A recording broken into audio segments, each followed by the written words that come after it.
पहुंचे हुए हैं बिहार विधानसभा के समक्ष। बिहार विधानसभा का ध्यान आकृष्ट कराने के लिए कि जो आज बिहार के अंदर में महागठबंधन की सरकार चल रही है और उनका जो घोषणा पत्र था, उस घोषणा पत्र में जो हमें पुरानी पेंशन, पुराना वेतन, पुराना नियमित शिक्षकों की भांति सेवा शर्त, राजकर्मी का दर्जा, सहायक शिक्षक का दर्जा देने की जो उनका घोषणा पत्र था, आज वक्त आ गया है कि आप उस घोषणा पत्र को हूबहू लागू करिए।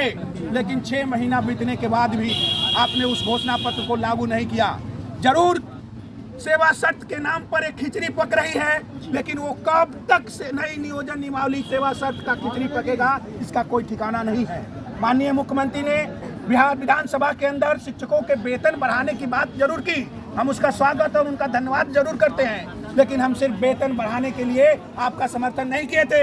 हमने आपको इसलिए समर्थन दिया था, महागठबंधन को समर्थन दिया था कि आप हमें घोषणा पत्र को हूबहू लागू करिएगा।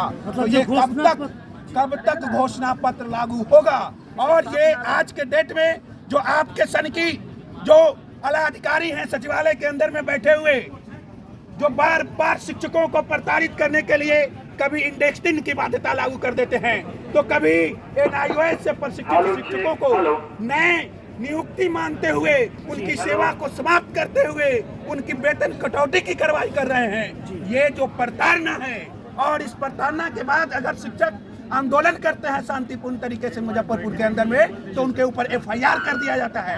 जहानाबाद के अंदर में अगर आंदोलन चलाते हैं तो उनसे स्पष्टीकरण पूछा जाता है। तो आप JP के चेले हैं, आप समाजवादी लोग हैं, क्या लोकतंत्र में आवाज उठाना, लोकतांत्रिक तरीके से बातों को रखना क्या जुल्म है कि आप देश के अंदर में, राज्य के अंदर में तानाशाही थोपना चाहते हैं?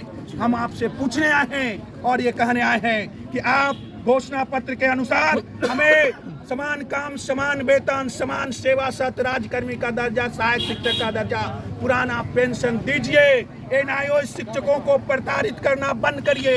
31 मार्च 2019 से ही उन्हें प्रशिक्षित मानिए। NIOS में मानता है 2 साल के ग्रेड पे की बाध्यता समाप्त करिए। विरमण तिथि से ग्रेड पे दीजिए। जितने शिक्षक BEd योग्यताधारी हैं उनका संवर्धन कोर्स कराइए, और जो इंडेक्स 3 की बाध्यता है उसको समाप्त करिए। और शिक्षकों को प्रताड़ित करने के लिए, आंदोलनों को दबाने के लिए जो झूठे मुकदमे और स्पष्टीकरण पूछे जा रहे हैं, उन पर रोक लगाइए। मातृत्व अवकाश दीजिए, पितृत्व अवकाश दीजिए, और जो भी नियमित शिक्षकों का सेवा शर्त है उसे हूबहू लागू करके हम शिक्षकों की वेदना को समाप्त करिए, और बिहार के नौनिहालों के भविष्य के निर्माताओं का भविष्य भी आप सुरक्षित करिए। और अगर आप नहीं करते हैं तो हमारा आंदोलन और तेज होगा। आने वाले दिनों में आपको इसका जवाब देना पड़ेगा। किन मांगों को लेकर बैठे आप बताइए। RT और NCT मानकों को पूर्ण करने वाले TT और STT शिक्षक जब बहाल हुए थे तो उनके लिए जो विज्ञापन हुआ था, जारी हुआ था, उसमें हमें शुरू में ही नियुक्ति की बात की गई थी। नियुक्ति की बात करके शुरू में ही हमें नियोजित बना दिया गया।